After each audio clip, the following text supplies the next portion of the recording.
Today we're going to talk about how to connect a calendar to your VenBooks account and how to manage that calendar. So the first thing you're going to do is go to Manage Account, then click on Calendar Settings, and you'll see Sign in with Google. So some of you might not have a Google Gmail account or a Google Workspace account, which is when you have your own domain and Google hosts your email for you. In all those cases, this is pretty cut and dry. Click Sign in with Google, connect, which I'll show you in a second, and you will have your, you'll be all set, and then you're just setting up your calendar.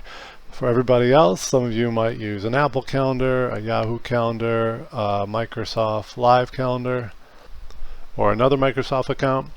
In all those cases, you can still use those calendars. It's fine. You just have to link them to a Google account calendar. So even if you're just creating a Google Gmail account for the sole purpose of having a calendar to daisy link information to your calendar that you do use on a regular basis, like your iCalendar on Apple or whatever, then you'll have no problem whatsoever.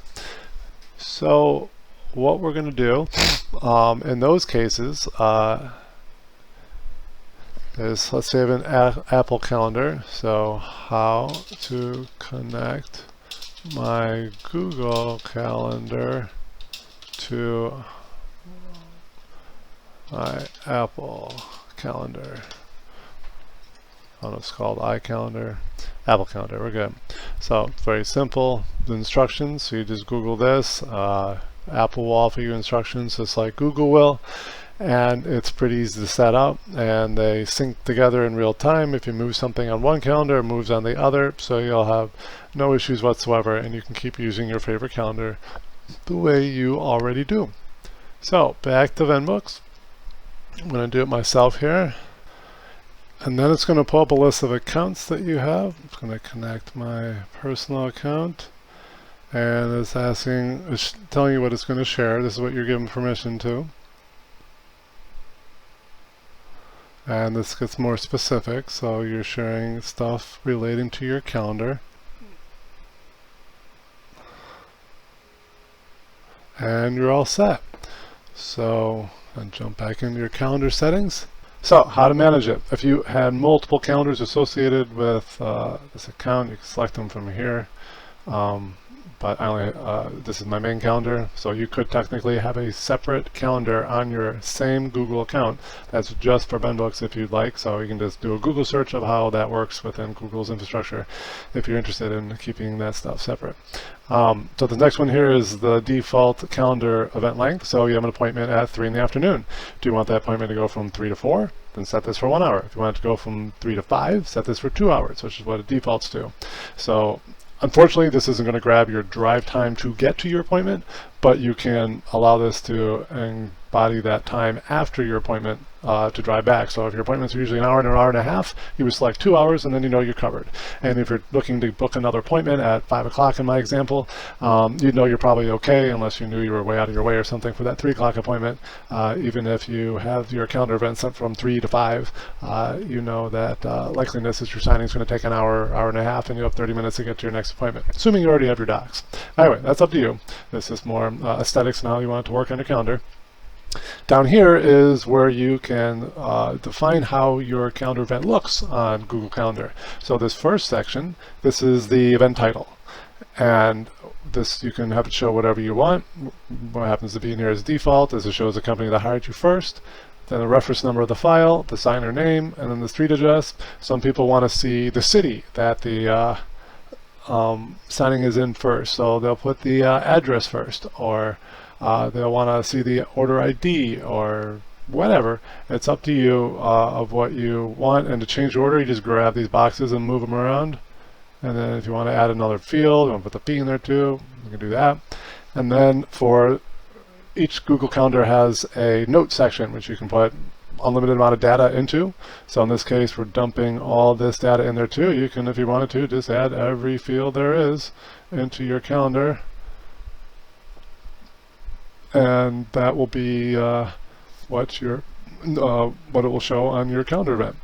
And that's it. It's that simple to manage your calendar and get it to look like what you want. And again, you can order everything however you want. That is how to use your calendar. If you ever want to disconnect, you just come here and hit this red button and it'll disconnect everything. So we'll click that. That locks in all these gray boxes as it is. And now we're all set. Okay, so on my Google Calendar, I went and created a sub-calendar called VenBooks. So you can do this by, you can click on any of these, even if it wasn't there, just say settings and sharing to jump to that. I think you could have gotten it from the gear on the other page too. But then you can jump down to add a calendar. Create a new calendar, give it a name. I called it VenBooks, and then set your time zone, and then click create. And that is how I got VenBooks to show up. And then I had these unclicked. If I did, you'd see all my regular appointments. You'd see some family stuff on there, whatever. So I just have VenBooks checked right now. So let's see something pop on here. Oh, by the way, back over here, that's what this is. So you're able to select those sub-calendars. Of course, I have VenBooks selected. So I already hit save, but just in case, let's go back to the dashboard and let's create a quick order and see what happens. So test order. Let's call it 555, 55, 5555. I thought that would be more fun. 555, 555. And we'll call it number 1 as a ref. And let's set this for 5 today. Location. I'll just put 1025th Avenue North. So random address nearby me. Hiring company. Let's just choose Play With Me. It's just an explanation about using this as a play company and not to worry about emails going out because they just get ignored. And we'll put a fee of $100. And these are notes. We'll put that in there too, see if that shows up. Alright, save. Now that should instantly pop on my calendar. Let's see if it worked. Ta-da! It worked. So it's got everything as I put it. This is it. Remember, we dumped all the notes in there, or all the fields into the notes section. And then this is the event title as we set it. And if you want to go more detail, so there's that first set of gray boxes on VenBooks, and then this is the second, and like the order is whatever you set it to be. And then these bars here are vertical bars, separate the different fields. So that is how it worked, and everything looked great. Now watch this. We're going to move the event to a different date. Let's try moving it to Saturday. Oops, Saturday. I'm going to try to really quickly jump to the calendar.